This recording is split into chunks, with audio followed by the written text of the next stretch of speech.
project. There's a microphone. Okay, I'm going to use your mic.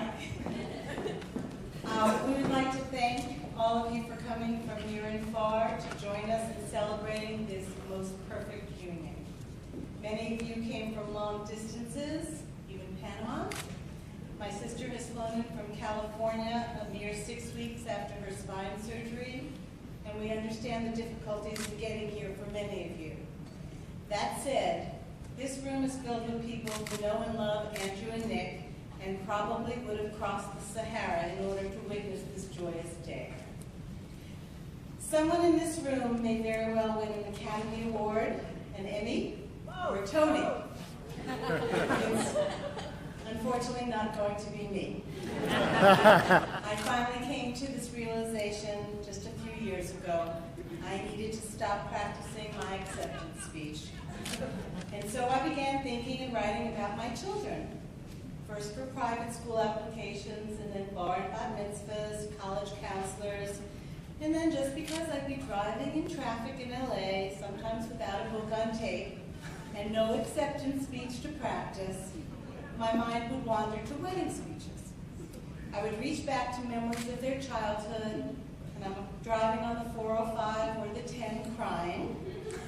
Sometimes I would come home and look through old report cards, comment cards, Mother's Day cards. Yes, I have them all. Samantha says I'm a hoarder. But when I wanted to actually sit down and write this speech, I was able to pull up the following.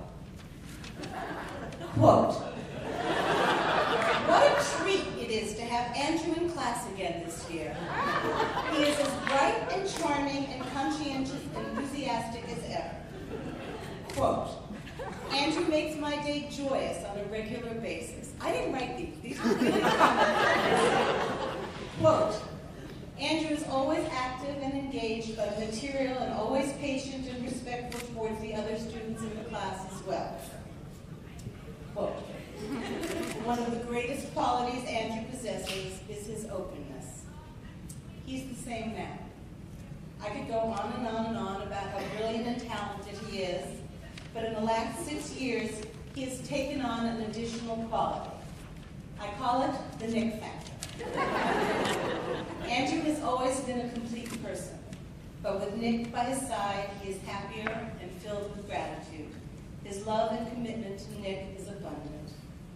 Which brings me to my other son, Nick, who I don't have report cards or comment cards collecting dust in my spare room, but who I know brings joy daily, is bright, charming, talented, creative, and most importantly, makes my son so happy. I bet you don't know, or I thought you didn't know until the rabbi said it, that I met Nick before he even started dating Andrew. I flew to Boston to see my very talented son in a play called Fat Boy. He was at Emerson. Yes, you can cheer, guys, aside. Yes, that's great. During intermission, I couldn't help myself. "That's my son. Isn't he wonderful?" "Oh, yes, thank you. That's my son." I was so proud. And who was sitting behind me? Yep, my future son-in-law. I bragged about Andrew for about 5 minutes, and later I found out that Nick repeated this incident to Andrew. And now we all laugh about it. It wasn't until Andrew returned to LA for a trip home that I knew he must be dating someone.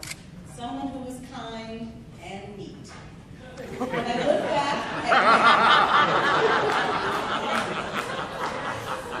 look back at many of the writings on Andrew for counselors and applications, I noticed that I ended with almost the same thing every time. Now, if he could only learn to clean his room. Yes, he's strong and independent, empathetic, talented, brilliant, but not so neat. So when he arrived home without dirty laundry, and the content of his suitcase was a work of art. Every shirt was neatly folded. Everything was beautifully packed. I knew. "Andrew," I said, "what's going on here?" Somebody else. Andrew goes, "What? I know how to pack." You can all picture this, right? I go, "Really? Who packed your suitcase?" Nick. I love Nick. He's not only a great packer, he's a dedicated feminist. He's smart and thoughtful, talented and kind. Look around what he has created here today.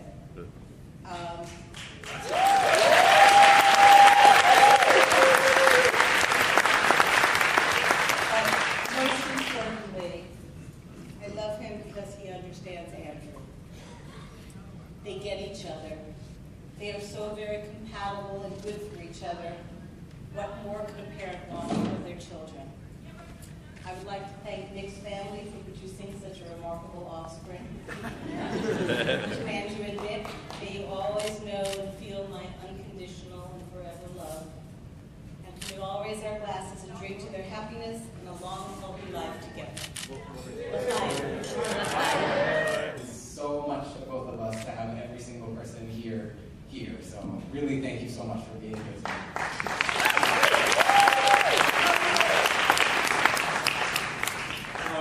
Yeah, I guess we want to thank a lot of people too. There was a small thank you section at the bottom of your programs from the ceremony, but that really doesn't begin to touch upon all of the people that we need to thank in so many ways. I think I could say thank you to everyone in this room for some reason, and I really mean that.